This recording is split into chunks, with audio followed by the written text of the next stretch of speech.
السلام عليكم ورحمة الله وبركاته. ازيكم احبابي؟ عاملين ايه؟ النهارده بقى ان شاء الله كده انا هفطر بره، وحبيت تشاركوني دلوقتي بقى الطقم اللي انا هخرج بيه، واللي انتوا عارفين ان انا بصمم الزي الاسلامي ده بصممه، وفي طلبات عليه جميل جدا الموديل ده. عايزه اقول لكم بقى ان انا اخترت الموديل ده النهارده هخرج بيه على جيب بنطلون، علشان الموديل ده ماكسي طويل.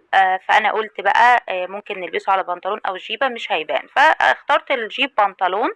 بنطلون واسع كده وحاجه حلوه قوي يعني. بصوا بقى، طبعا لونه اسود علشان انا حبيت انطق اللي شايفين الجوبير الاسود اللي على الصدر. هنا بقى اخترت برضو الجوانتي، الشراب، كمان الطرحة، والخاتم ده نحاس جميل برضو. لقيته متوافق، كان عندي ومتوافق مع الطقم. بصوا، بعد ما لبست كده بوريكم بقى الجوبير الاسود اللي انا دخلته كده كنوع من الجمال، وطقمت عليه البادي والطرحه. الكم، فتحه الكم للادناء ده يا جماعه، الادناء فتحه الكم عند المعصم بتدي شياكه عن ما تكون عند الكوع اقصر من كده. لا، كل ما تطولي الفتحه كل ما اجمل. هنا بقى كنت بقى بلبس جوانتي، وكمان بقى النضارة، وبجهز بقى خلاص ان انا نازلة. ده الخاتم الجميل ده بجيبه من عندنا في اسكندرية، من الاماكن اللي هي بتعمل شغل النحاس جميل جدا. وعايزة رأيكم برضو، يعني ممكن اشوفكم حاجة انتوا شايفينها بطريقة تانية.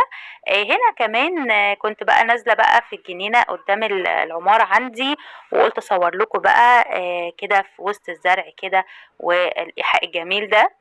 تمام، وعايزة رأيكم في الطقم بكل صراحة يا جماعة. ده كمان بعد كده طلعت بقى على البحر. هنا انا في منطقة بحري، وزي ما انتم شايفين فيها المراكب بقى والرحلات البحرية الجميلة. عندنا في اسكندرية دي من اجمل الاماكن المفتوحة الجميلة اللي على الكورنيش. وهنا احنا في قعدات بقى وكراسي بتبقى الناس فرشاها كده على الكورنيش، وبتقدري تجيبي بقى الاكل بتاعك. وكنت محضرة الفطار على اساس ان هفطر هنا وبعدين اطلع شوبينج بقى علشان اجيب حاجات العيد للولاد وليا كمان. هوريكم بقى شوية حاجات كده. زي ما انتم شايفين البحر كان هادي وجميل والسما صافية، واحنا دخلنا خلاص بقى في الجمال بقى. الصيف بدأ يهل علينا بقى، وبعدنا عن النوات والأمطار. هنا كنت بوريكم الجمال بقى في المنطقة دي. عربات اللي فيها الخيول دي بقى، عايزة اقول لكم بقى يعني منتشرة جدا بقى. بتاخدها بقى الناس للقلعة كده قدام، والبيوت بيت ريا وسكينة والكذا مكان كده في المحيط بتاع بحري. هي العربيات الخيول دي ناس بتحب تتنزه بيها وتتصور وكده. وده زي ما انتم شايفين انا لسه ما اتحركتش من المكان، حبيت اوريكم بس المكان من بره الجمال. بصوا عامل ازاي، الفيو رائع جدا. شايفين عربيات الخيول بقى طالعه رايحه جايه. كمان عايزه اقول لكم بقى اني احنا عشان في رمضان فالدنيا هاديه لسه بقى. هتشوفوا اسكندريه بقى والتزاحم بقى علينا في شهر 6، من شهر 6 كده لشهر 9. طبعا الكلام ده مش هيبقى موجود، الروقان ده.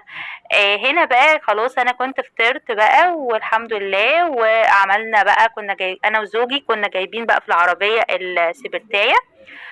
وبنحب نعمل قهوتنا، يعني احنا كتير بناخدها بره على البحر وفي الكافيه وكده. بس بصراحة احنا عشان كنا صايمين بقى، فانا قلت له لا احنا نعملها بنفسنا، لاني مش كل القهوة يعني بحبها من بره، بنحب نعملها بنفسنا بالبن بتاعنا. انا كنت بقى هنا قاعدة ظهري كده وانا يعني قاعدة في العربية بشرب القهوة. كنا قاعدين في حتة المرسي ابو العباس، الناحية المقابلة للبحر، هي دي اللي هي في منطقة بحري برضو. المرسي أبو العباس الجميل ده طبعا من دايما الاسكندرانية تسمعوا يقولوا ايه، يقولوا وحياة المرسي أبو العباس بيحلفوا بيه. وهنا طبعا البوسيري اللي قدام. وانا كنت عملت لكم فيديو كامل، ادخلوا على قناتي وشوفوا بقى الفيديو للمرسي ابو العباس والبوسيري وحكايتهم ايه. هنا بقى كنت بقى في المنشية، وبدأنا نعمل شوبينج كده سريع كده هاخدكم معايا. هنا كانت البيجامات الأطفالي بداية من سنة ل8 9 سنين تقريبا، وكانت ب55 جنيه.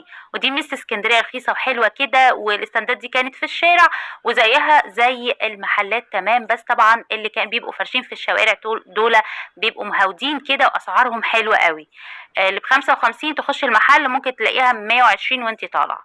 هنا بقى كنت بصور لكم الشوارع اهي، عايزه اوريكم ان هي الاستندات دي كانت في الشارع. واخدت بقى لصهيب بقى مجموعه من البيجامات. هنا بقى ابو هنديه، طبعا ده مشهور جدا، محلات الاحذيه عندنا في اسكندريه في كذا مكان، عنده افرع كتير.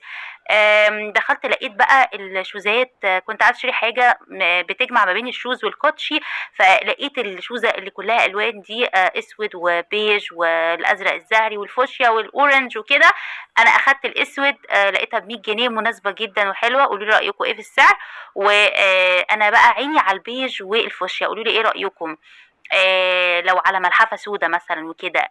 واستنوني في فيديوهات جايه عندي هنا في اسكندريه. شرفوني في قناتي واعملوا لايك وشير، والسلام عليكم ورحمه الله.